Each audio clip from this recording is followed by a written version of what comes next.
Hey, welcome again. You know what time it is. It's Shake Up time with Dr. Kit, and it's every Monday at 6 p.m. Central Standard or Central Time. Standard or summertime, don't matter. But it's 6 o'clock, so we're right here. And we're so glad to know that you're online with us this evening, and great to have you. We don't take you for granted. We really do enjoy having you online. And don't forget, let me tell you this right up front. I'm going to say it again. Put your stuff in the chat because we got something really good for you tonight. Good topic. All right. So make sure you participate that way. All right. And so we just want you to do what? You know what we want you to do. We want you to like, follow, share, and subscribe. Like, follow, share, and subscribe. That's four little words. If you do that, that's the lifeblood of this podcast. And just about anything that we do, we want you to do this. Listen, if it's good for you, just share it with somebody, okay? So that they can get the same kind of result and resolution that you get. Okay, the shakeup, we don't change the structure. We just reframe things. And if you would like to be a part of the shakeup, okay, future show, just go to drkit@gmail.com, drkit@gmail.com to be considered, and my team will make sure that to be in contact with you. Now you can be on or off camera. We'd rather see who we're talking to, put a face to the voice. It gives a more complete. But sometimes you just want to be incognito, and that's okay. Just want to just keep it on the low down, but we want to hear your voice, and you got some good stuff. Okay, enough of that. Listen, I got to tell you this. There is a conference that is coming up. A conference that is coming up, and we're going to have the graphics up there for you in a little bit. Here it is. It's called A Relationship Brunch with me and my wife, Marlo Francis. And this is going to be in the Big H, Houston. Okay? Houston, April 20th in Houston. And we'll be out there for a little bit. We're looking forward to it. We're going to have a great time. Some other great speakers are going to be there, but my wife and I, we're going to be there too. We're going to enjoy the conference, the brunch, the relationship brunch, and man, we're going to just enjoy Houston also. This will be our first time going to Houston. We're supposed to go a couple of other times, but things happen. But we'll be there April 20th. So we want you to, we'll get you some more info. Hopefully that we'd like you to be a part of this. Follow it, watch it, tell your friends about it in your like, share, subscribe. And, we'd like you to do that. So we're looking forward to that. All right. Thank you much. We'll do that again near the end. And tonight we have a good show for you. You know how I do it. I like people to introduce themselves so they can't say, "Hey, what'd you say that for?" No, she wouldn't do that. She's a wonderful person. I've known her for several years. She's helped me a whole lot in the past, doing some other things, and I appreciate her for that very, very much. And so tonight, she's going to be talking very broadly and as narrow as she want to be about the relationship between nutrition and relationships. How about that? And so at this time, I want to bring on my special guest. Come on in. What they say on that TV show? Desiree, come on. Is that what they say? You didn't know it's crazy like this, did you?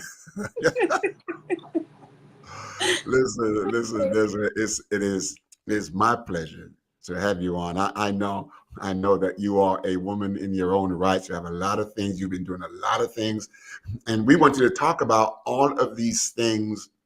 And I've been to some of your events, and you do a lot of stuff out of town. So why don't you just go ahead, introduce yourself, and then I want to just kick it off with a question. Okay, go ahead and introduce yourself. For those who don't know, I am Desiree Flanoy. I've been an event planner for about 20 years.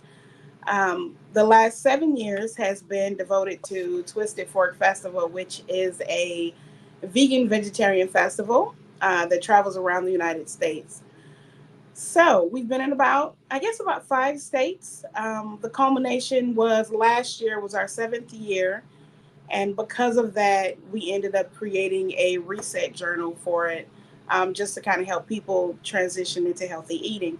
But the whole purpose of the event is to introduce people to healthy eating that don't necessarily know where to start. And so listen, we thank you for that. Thank you for that, Desiree. Can you just talk a little bit about, what it's like for you to go from state to state? It's almost like you're a missionary. You're just taking this journey, this healthy stuff for people. It was really really interesting. I didn't anticipate the draw that or the reception that we got from the South. We got a little resistance in the beginning. They were like, healthy in the South, it doesn't really coincide because usually if it's in the South, if it's edible, it's friable. So I did not anticipate as much love, I guess. So our first event was a couple hundred people, and it was really, really nice. Our largest event was a little over 3,000 in Birmingham. And Wow. going from state to state is just, it was really cool because it's nice to see the ebb and flow of the community, the different Mm. demographics, whether culturally, each culture has a different relationship to food and Yeah. relationship to health. Mm. So bouncing from Wisconsin to um, Kansas to Tennessee to Birmingham to Alabama, it was interesting to see how people value food, whether it's your livelihood of farming or whether it's cultural, just family, or whether it's just to be happy. It was really interesting. I didn't anticipate um, that aspect of it. It was just really to get the information out about health, but it was nice to see, I guess, the variety of it and how to some people food is a livelihood and to some it's a recreation. Okay. All right. So since you ended at that point, listen, congratulations, for the good work you do as an event planner, and also not just event planner, but you plan your own events and you execute them very, very well. Because I've been to some of your Twisted Forks, and I left out like a twisted fork by the time I was done. Yeah, yeah. Oh, here is Twisted Oh, Fork that's cool. Festival. Listen. While we're on the Twisted Fork Festival, when and where is your next Twisted Fork Festival coming up? Uh, the next one is actually in California. It'll be in November. November. Yeah, See, it's I our was going to first say, time going to. Yeah, first time going to California. We did two last year, so I'm gonna stretch it a little bit, and so we'll do our next one in November. man, I was going to say, man, I'll come on out, but I'm not coming to California. Listen, I need a passport to go to California. There you go. I'm excited. I've never been. You never been to California? Listen, listen. I know it's going to be a bomb. I know it's going to be great because nothing you do fail, and you're God is really, good. really, yeah. God has been good to you. You're good to Him too. Taking this health message around from state to state, and the way you package it, because like I said, when you package the Twisted Fork, it was very, very well done. I remember some of those; they were packed out, and when you were supposed to be done, people were still coming in. Yeah, yeah. We're done when the food is done. When the food is done, we'll be done. But yeah, Yeah, it was nice. It was the Twisted Fork. We got to play on twisting people's perception of food. So it was nice to yeah. get people who have never tasted it before to have it. So it was nice. Okay, so tell me, you cook yourself, right? Don't tell me you don't cook, because I'm going to say, listen, don't go to somebody's show if they don't cook.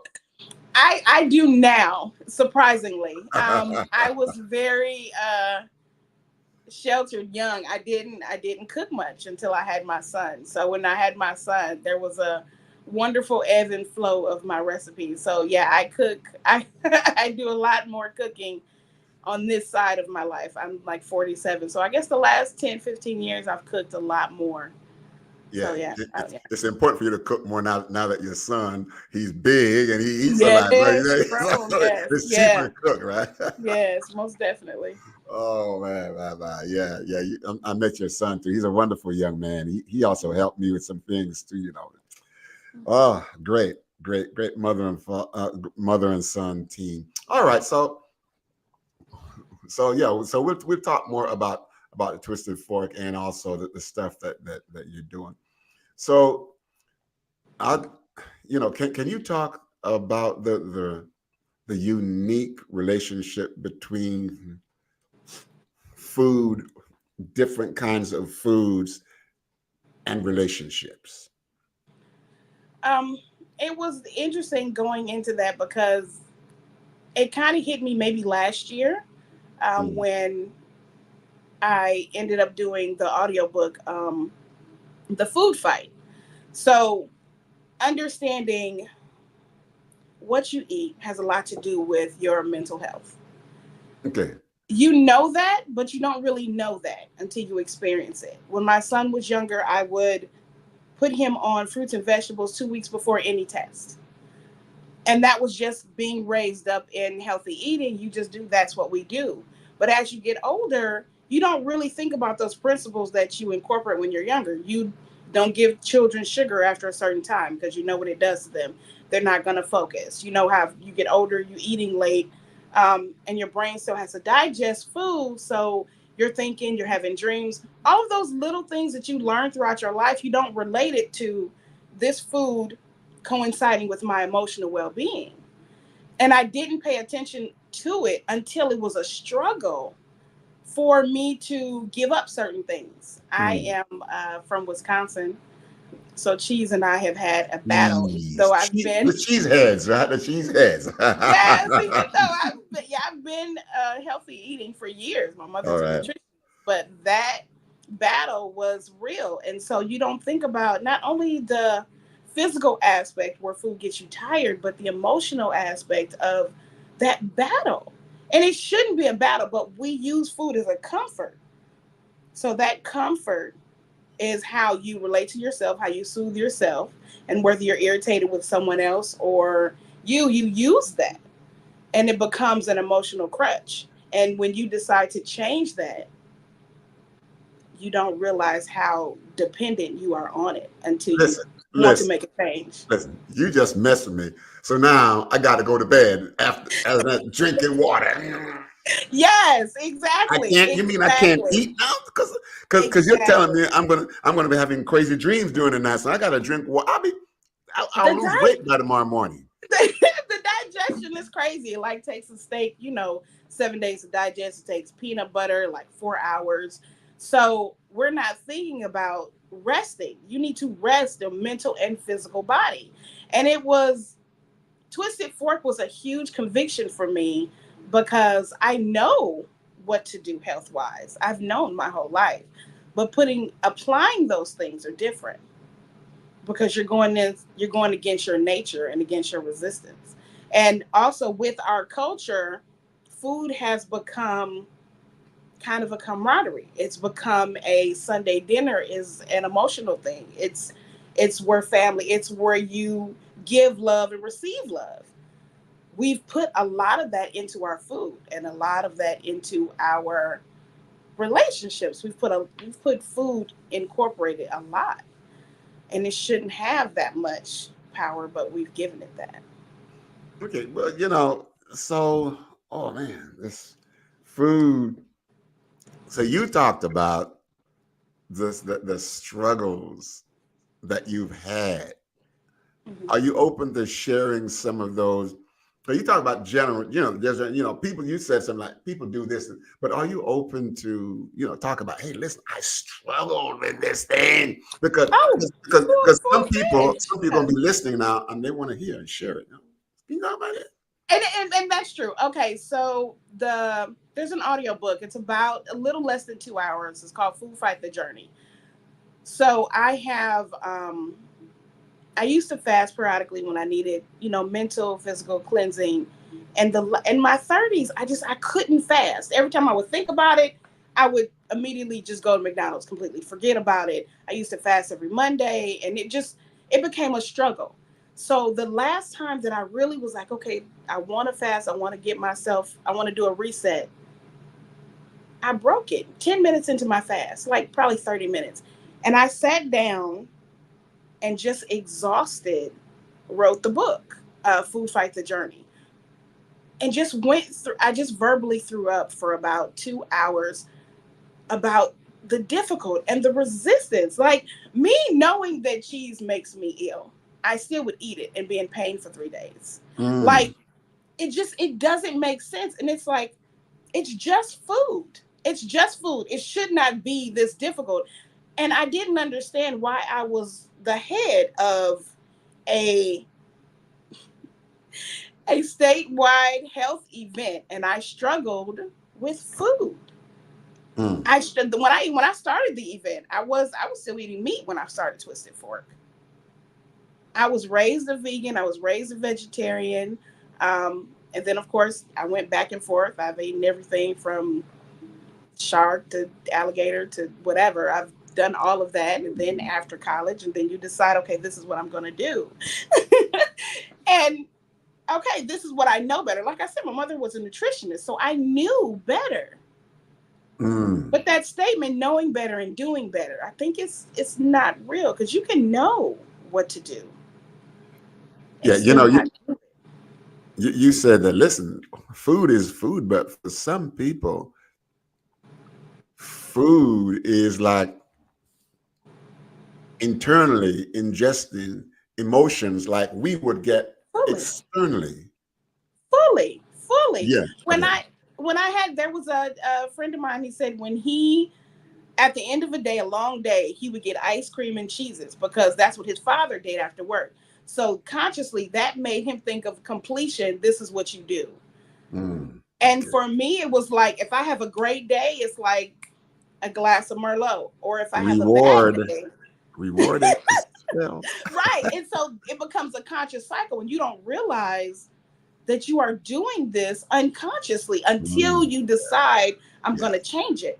yes. Once you decide that I'm going to change it, then you see all of the little mechanisms or traditions that you do on a regular basis. Like if I'm happy, all of a sudden, okay, I need to go ahead and make this. I would be up at 11 o'clock at night making smothered potatoes, Ooh, skillet gravy, like just insane. And why are you doing that at 11 o'clock at night? But it's that comfort food because that's what my grandmother made me when I was pregnant with my son. So that's a meal that resonates love.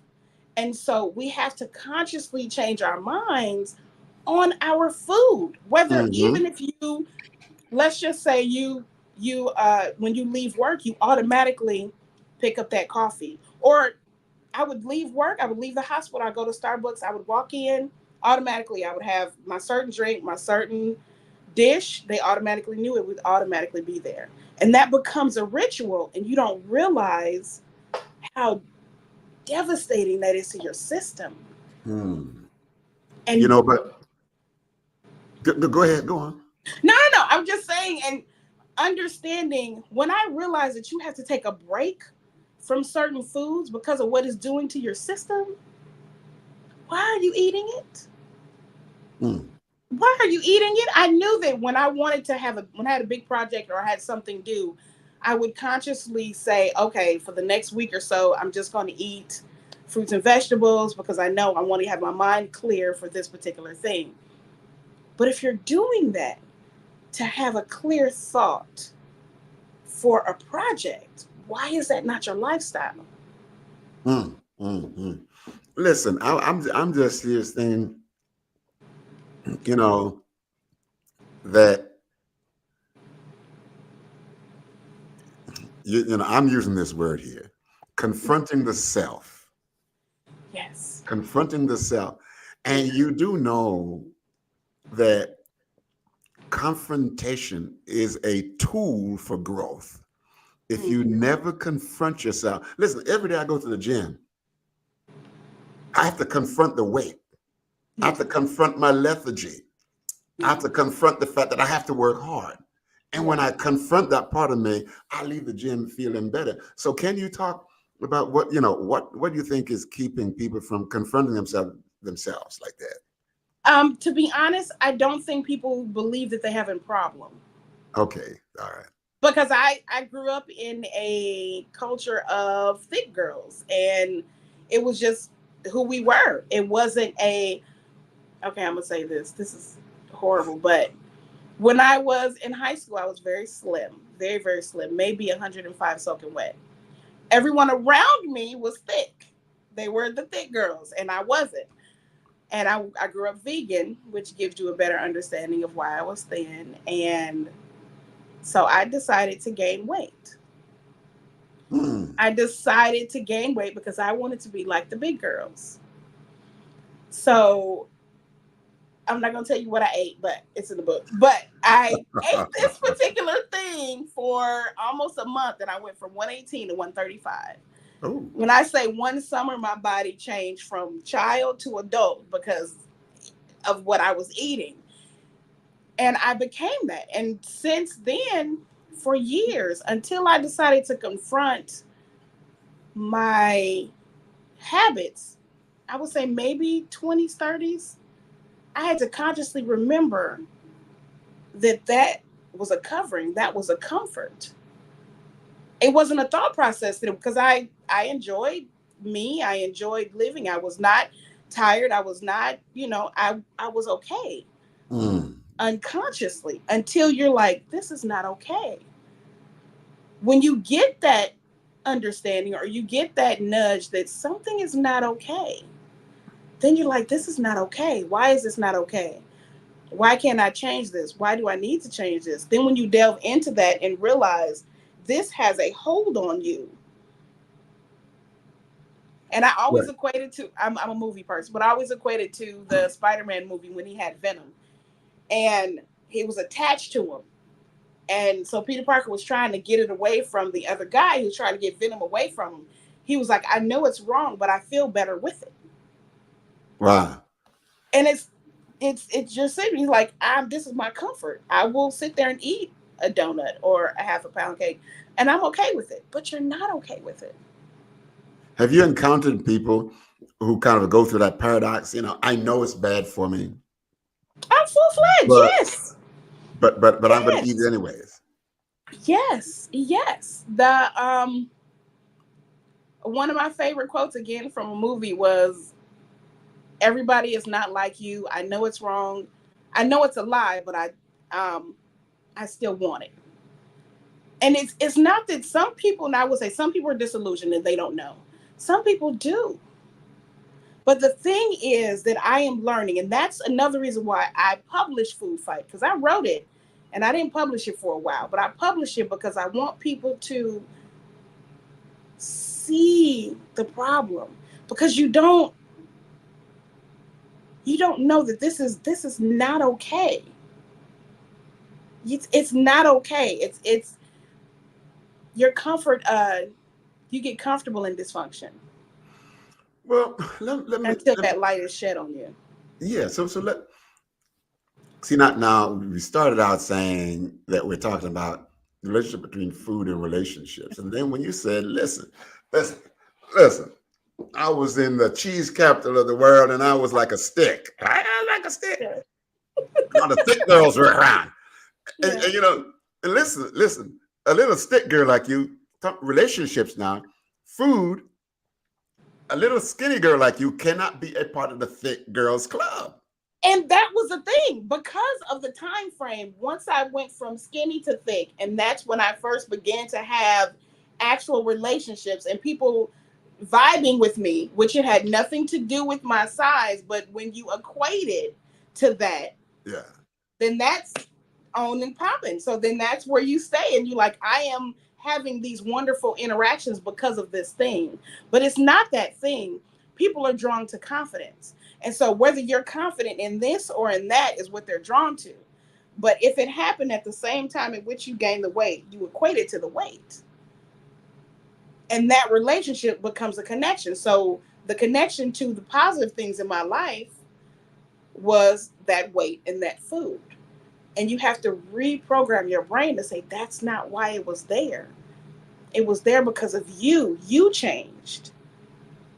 But you're equating it to that external thing, whether it's that external food. Like people say, I'm a social drinker. Mm-hmm. Yeah. I only do it, for those around me. But you're equating it to that. That has nothing to do with that thing. It's you. You, the thing that needs to change. Right. You're so right, because it's not the food, it's not the drink, it's not the clothes, it's not any of those things. The issue here for me, I'm thinking, is it's not how that makes me feel. It's how I feel when I have that. And I think Yeah. satisfying the self is a very important component of all or behavior, because like you said, you get into the relationship, and that kind of, wow. When you said that, I kind of have to sit back and say, "You want to tell me what when you did that? Your whole social intercourse and everything else just changed because of that." And so, Yeah, it did. It really, really, really did. And we equate the two to be synonymous, and they're not. But until you have to consciously. But like I said, like you were saying, why don't people change? They don't know that there's an issue. You are lulled to sleep if you're moving and doing and everything is fine until something physically stops you from doing the things you want to do. You're hmm, not going to see it as a problem. right. But is it possible that they can use food as an escape to confronting a part of themselves that they don't want to confront? Of course. Of How does that course. work? Well, I mean, I think it works gradually. I Okay. think it works gradually because if I'm going through something, I want to feel better.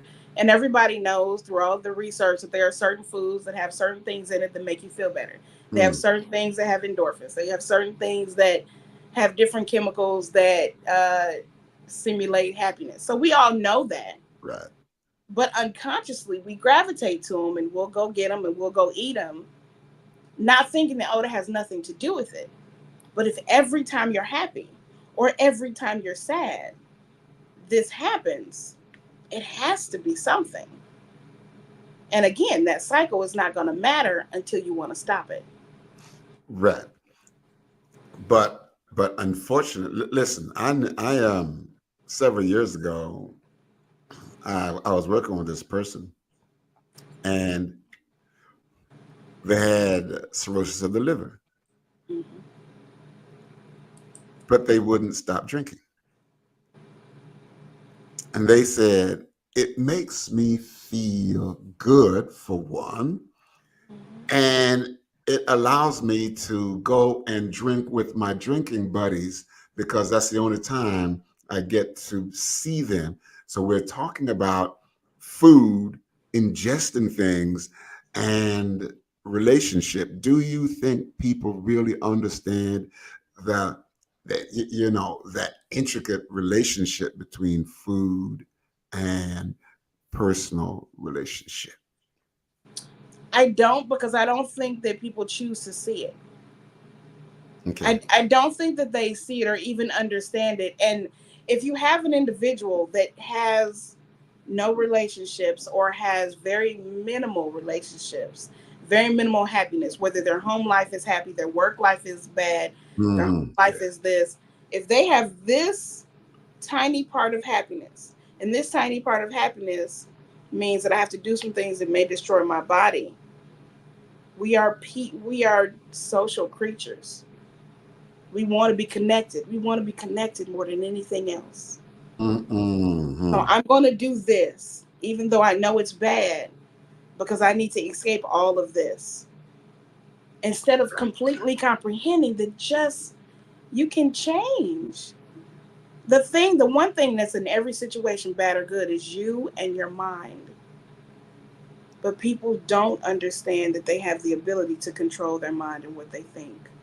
So it's Right. like I'm just going to react to whatever happens to me, and I'm going to know the senses of the stuff, the bad stuff, and I'm going to elevate the stuff that's great, whether it be You know, substance or food.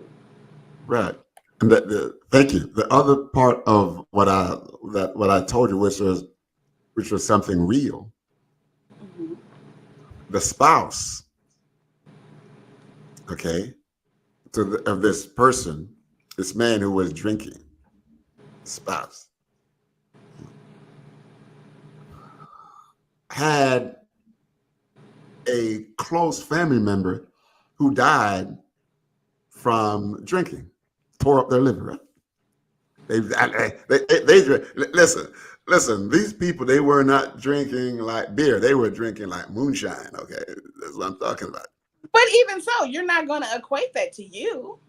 Yeah, You're not going to equate that to you. There are more people that die, we're saying like statistically, obesity and heart attacks and all of that and food that you eat. That's not a conscious thought when I'm ingesting because I'm oh, okay. I'm yeah, not on my deathbed. So I'm okay. So right. that's not me. Whether that's not reality or not, but it's like, no, I'm fine. I'm still walking around. My grandfather drunk a fifth of moonshine every day and he lived to be 90.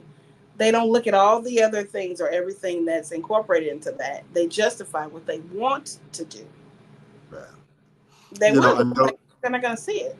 right. So the spouse,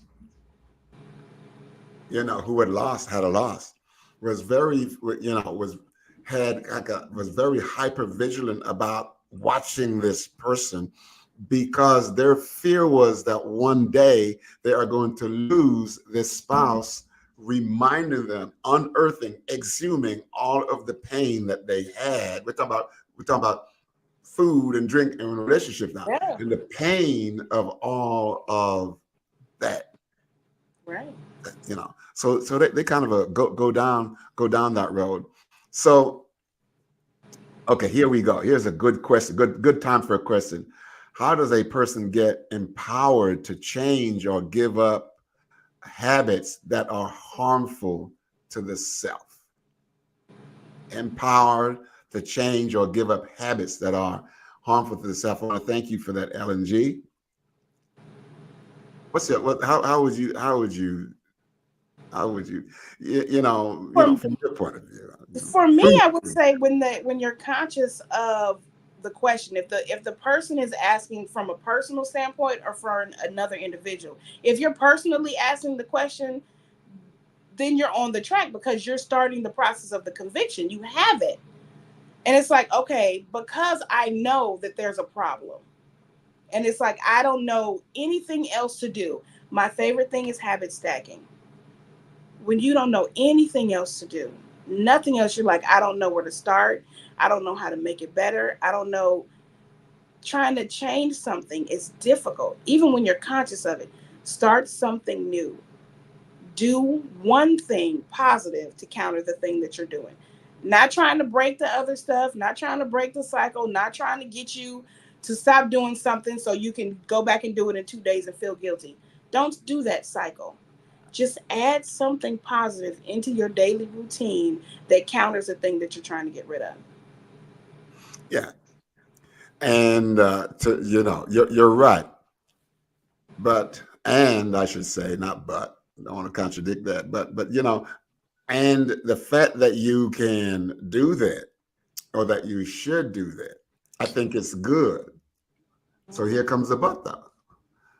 But because of the pleasure that we get, it taps into the pleasure center of the Mm-hmm. brain. Mm-hmm. And once something has been ignited by something that brings pleasure to them, it's hard to give it up.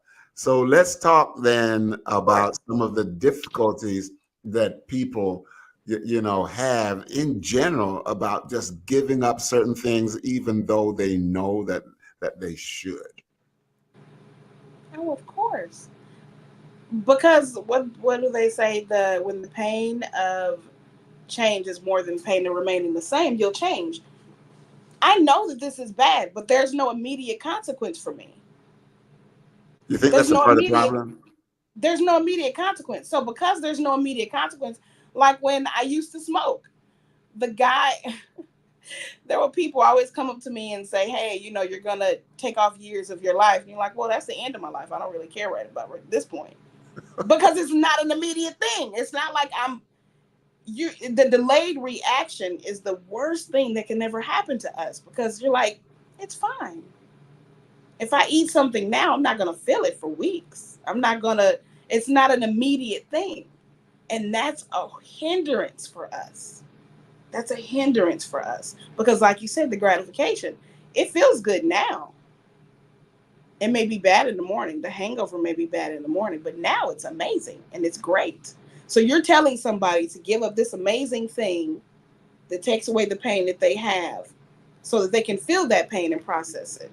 It's not really an easy sale. No. Okay. Listen, let me take a really quick commercial break, because I want you to talk about a couple of things.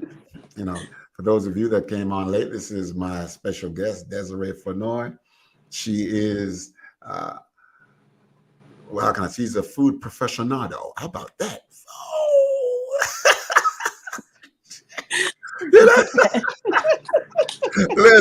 Listen, she's been giving us some really good information about the marriage, the relationship, the alliance between what you eat and your relationship. And one of the things that you said to, was, the relationship with food and the self. But before we get to that, listen, she's got some, she's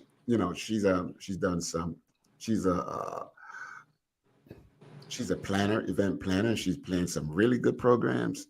And before the end of the program, I want her to just give us a little highlights about that again. Okay. Just so that, okay. Go ahead and talk to that. In the commercial, we got good stuff going on. Oh, listen. I like the picture on the food. I want to just jump in the computer and start eating those pictures. Go ahead. The reset. Go on. Let's talk about it. Okay. So the Reset Journal started as just a 31-day guide. It was just because I kept hearing people kept asking me, how do I start? How do I be healthy? Like, how do I start? And so I was like, okay, we'll just do a small, January is coming. Every month, I didn't put a date on it, but every month you can just do 31 things. And after that, it ended up coming into a 333-page book. Ooh. So we have 90 different raw recipes. We have a grocery list. We have a gratitude journal, because as you know, mental and physical go hand in hand. Right. So it has a gratitude journal in it. It has 31 different elements. There are things in your kitchen that are healthy for you that you don't really know, like oregano, like garlic is a natural antibiotic, white onion, dill. There are different aspects we talk about and how they're healthy for you, as well as the James Bond shower, hot and cold therapies. So it became more of a guide to walk through and say, okay, I want to do something healthy. And again, it's not about being hard on yourself and feeling bad. Like, if you do today and you log everything and everything's great and you don't do tomorrow, go to the next day. Look and see, get some information. Some days you're just going to read and get information. Some days you're going to be active. Also, there's podcasts in here. There's different QR codes to take you to information. Also, the habit stacking. Habit stacking is one of my loves, because I am not a disciplined person as I should be. And habit stacking has saved me. So all of that is in there. And like I said, it's 200 and something pages, and it's on Amazon.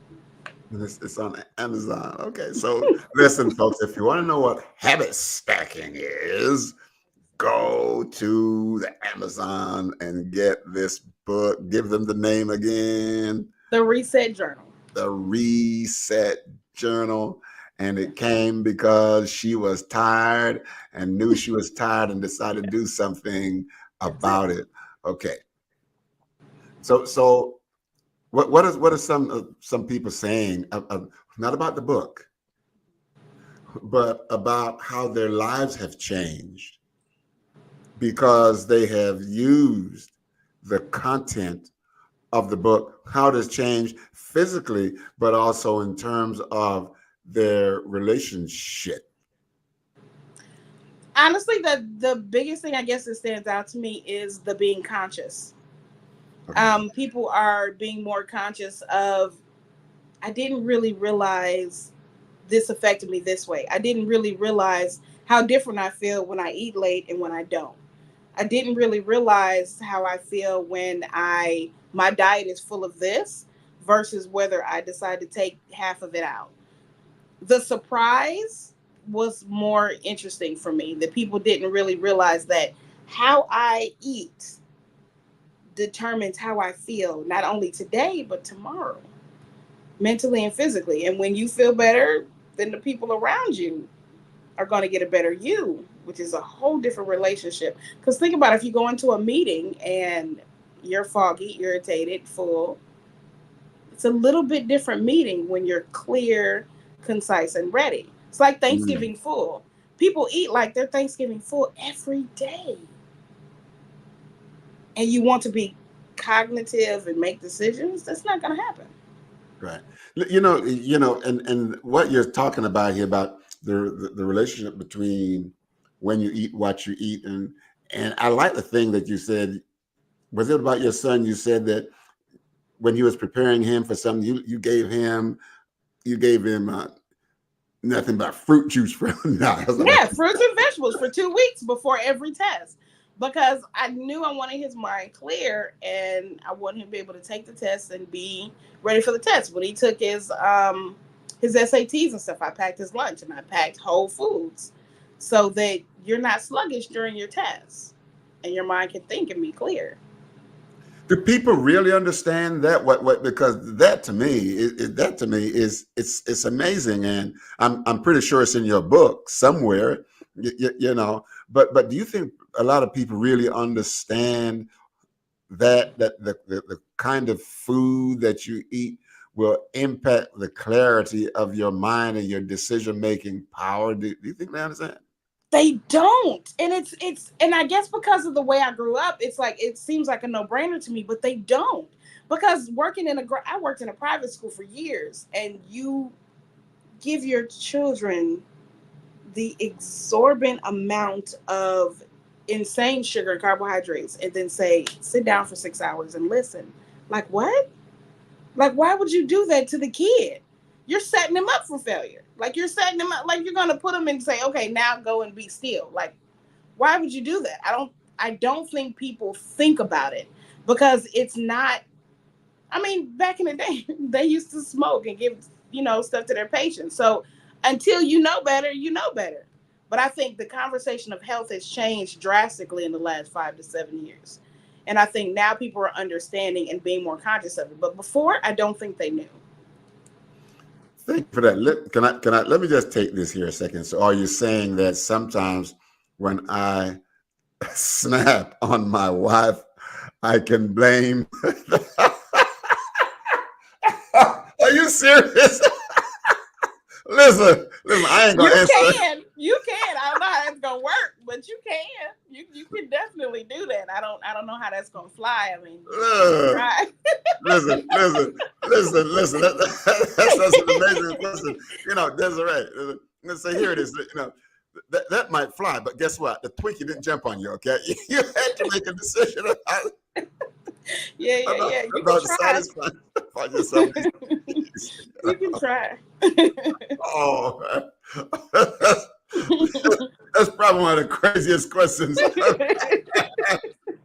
over all this time. Yeah. So, so it comes down to well, don't blame me. The Twinkie made me do it. Right, exactly. Exactly. Exactly. Oh man. Man. So one of the things that that I when I'm dealing with people in terms of relationships is this, we think that relationships is something that happens between people that's interpersonal, but there's this intra within the self. And so, I don't know if you can or how you would answer this. So, what are people thinking about themselves? And because going back to you when you were this skinny little girl and those girls were thicker, I'm pretty sure maybe you were thinking something about yourself for that to happen. So where do you think people are with that? The food. The as far as yourself, um, the view of who you are, Right. that definitely comes from maternal, paternal. I definitely feel that I am a nurture versus nature person. Um, I definitely believe it's nurture because regardless of who you are shaped by your surroundings. You are you are shaped by it. I remember the people in my family idolizing the thick girls, my family members, my uncles, that was our whole thing. And whether it's conscious or unconscious, that's what we do. And so we glean from that as children, and until we know better to do better, we we gravitate and we do those things. Oh, I had a thought but it went away. um It's a but we Twinkie. automatically we It's a Twinkie. I hate when I do that, but we automatically go into those things. And as a child, even with my case in point, I was very uh dark as a child, and so I was like, oh, how do you become light? Like, I don't understand the dynamics. I love people. And so someone was like, I just don't go outside. And of course, as a child, your brain goes through like, is that true? Like, what is that? Because I was a very analytical child. But you don't think about the things that just stay with you. Like, even your love language. Your love language has a lot to do with those around you. Your family's love language, what they absorb, how they are. Um, a lot of those things are just natural. And I think once you have that in that internal setting, just like it was with the size, I kept it until I came to a point where this is not okay. But it stays, it's in you, and I think it's in you from birth. Hmm.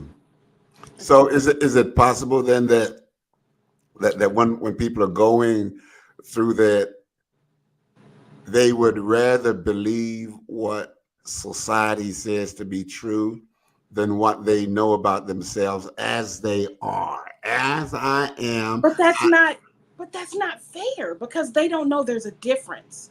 Okay, When my okay. son was born, two statements. My father told me when I was little. He said, the three characteristics that you hate in humanity are the three things you struggle with. He's always told me that. And the second thing was, my son, when he was born, I was 23 when I had him. I did not allow him to watch television until he was 6 years old because I wanted him to develop who he was in his own right before Hmm. society told Hmm. him who he Yeah. was. Mm. But in general, as a culture, as a society, that's not the tone. That's not the tone. So nobody knows that there's cognitive what is it, cognitive dissonance. Yeah. Nobody knows that that's there. Nobody knows that how I feel about me is different, or how I should feel. Nobody knows that I'm only feel this way because I've been watching it on YouTube or I've been watching it on TV. Nobody knows that until you decide, I don't want to do this anymore. Oh, okay. Well then, what message do you have for parents who, Whew. in order to take care of their own particular needs, they buy their children Mm. all the electronic stuff and they put them in a room with a bag full of Twinkies. Hello, Twinkie. And the kids are in there and they're so quiet and they're so quiet. But then tell me what happens when they're in there with all that. They are being consumed. That's one of my passions is children. Children are a blank slate. Between the ages of 1 and 5, their whole character is being set. So you have the opportunity to cultivate a wonderful, beautiful mind, a blank slate, or you can feed it digital information. So either you're going to raise your child, YouTube is going to raise your child, and you wonder why they all sound the same, why they all have the inflection, why they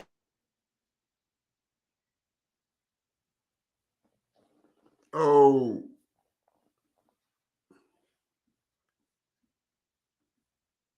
hold on. You're muted. Oh, Just be conscious. I'm not saying that they should have no technology. I'm not saying that they should have no interaction.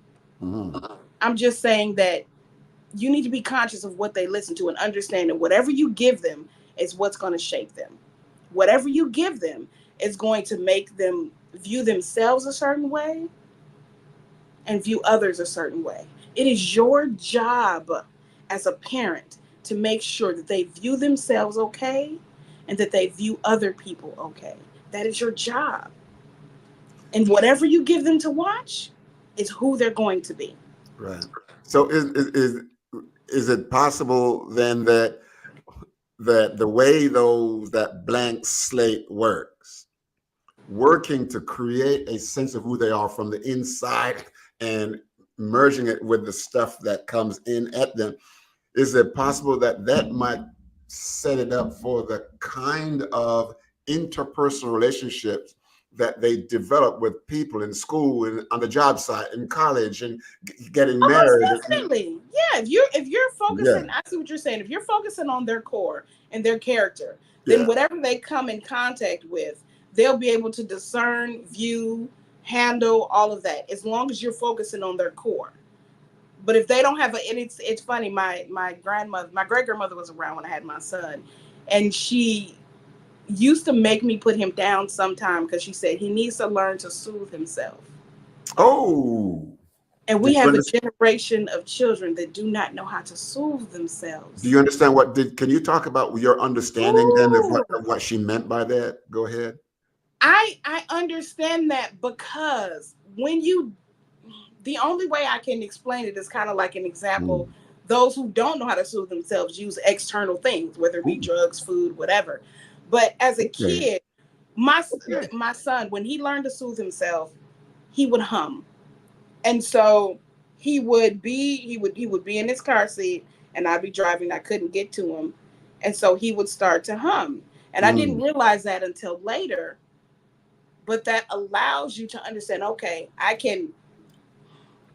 know self-medicate is not the word, but I can control me and my emotions and be happy, and because I understand that this is a bad situation, but I can handle it. And I think that has a lot to do with sometimes the spasticness of kids now. Not saying that everything is on the parents. I'm not saying that all parents are horrible. I want parents to be more conscious. I need you to be conscious that you have a human person in your possession.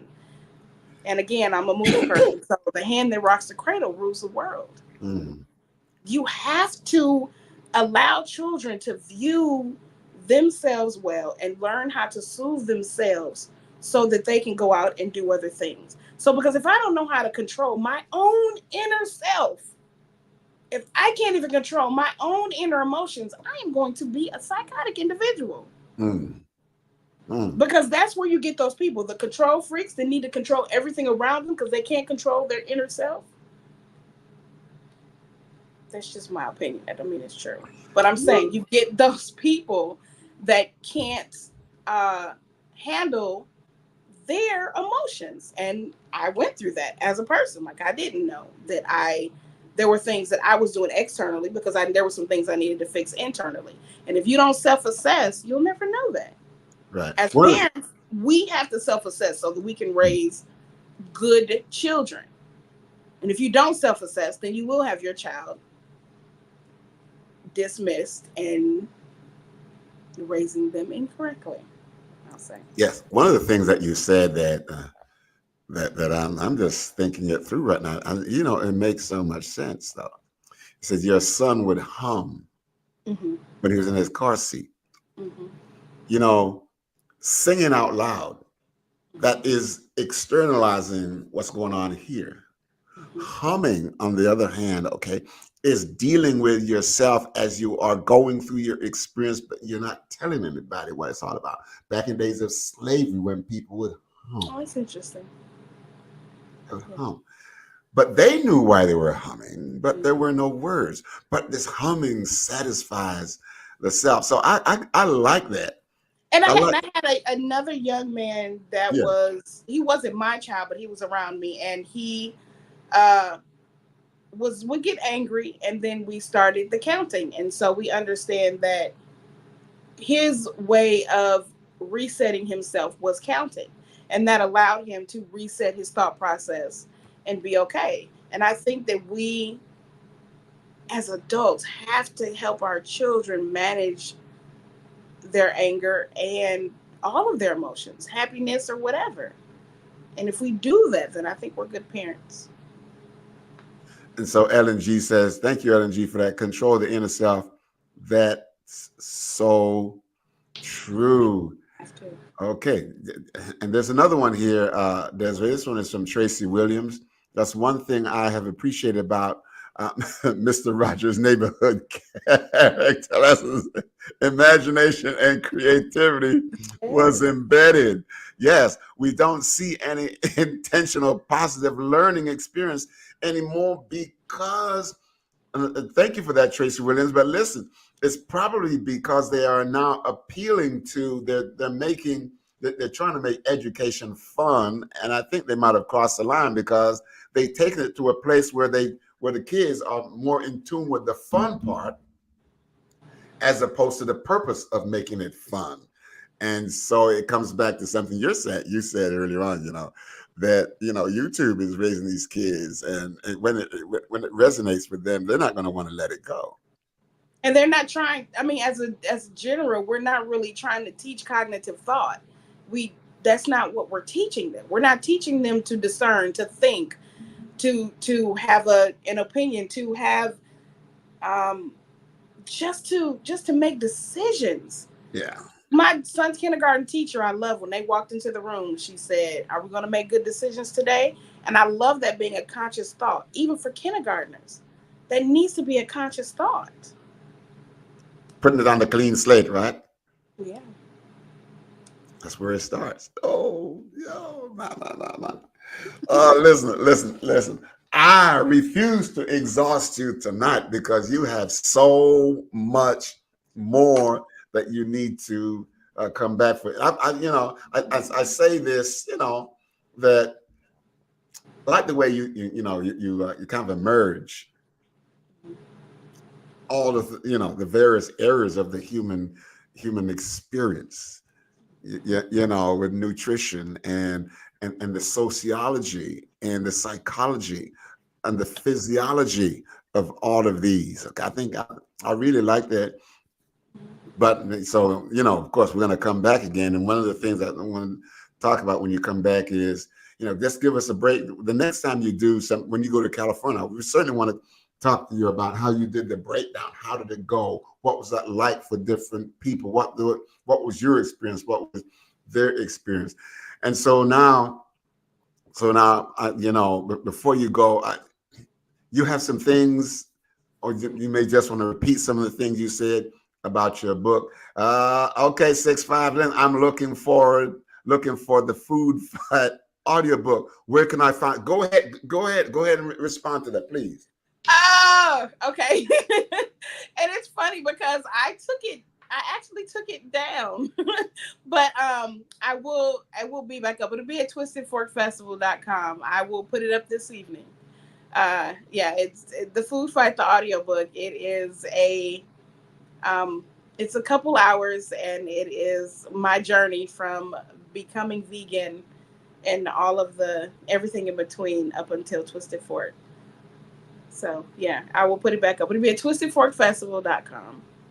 Thank you. See there now?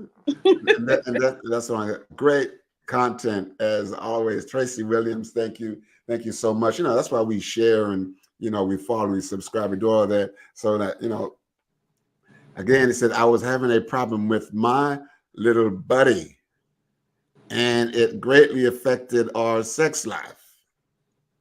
When I reduced red meat, it had an amazing impact on my ability to perform. Now, whoever that is, I'm going to take that down because we don't have a whole bunch of babies in town in 9 months from now. You heard what I said. But yes, listen, thank you, my little buddy.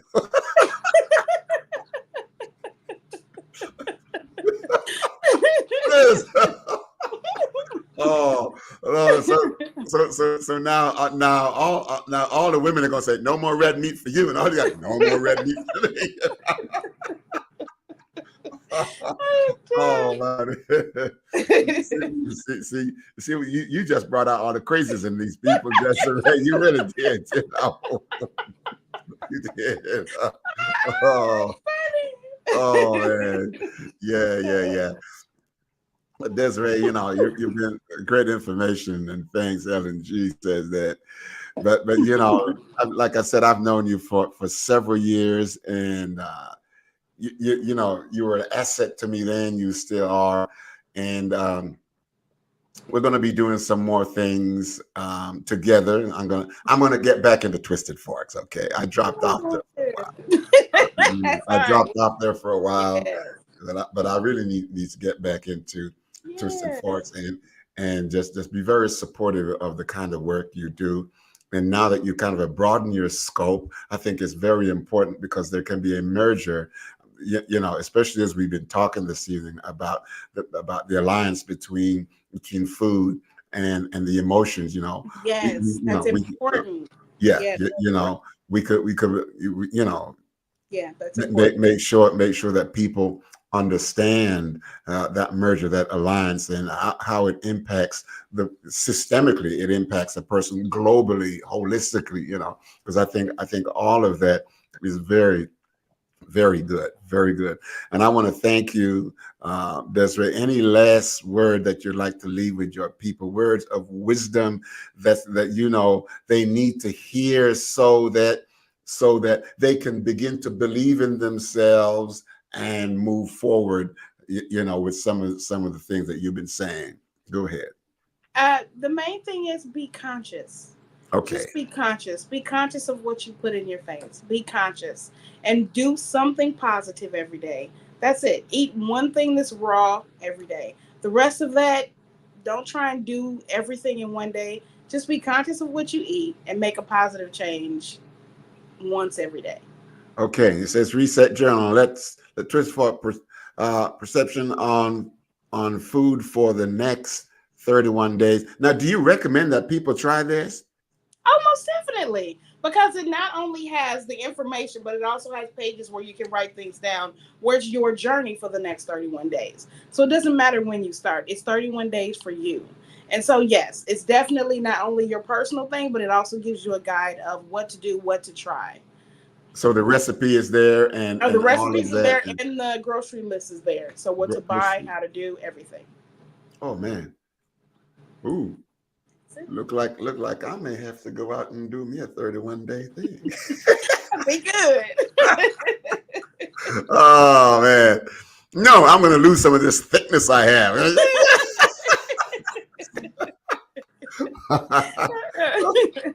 listen, my wife will be walking around the house. Where are you? Healthy is better. Healthy is always better. Yeah, healthy is always better. Yeah, healthy is always better. Desiree, I thank you so much. Don't go away. Thank you for having me.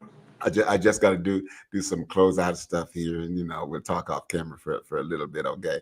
But I really do thank you. Can you put that up again, Lavita? Yes, please put that up again. Get my engineer to put that up again. Oh, see what you've done to people now. It's good. The child making a decision is the best thing ever. Just make a decision. It's good.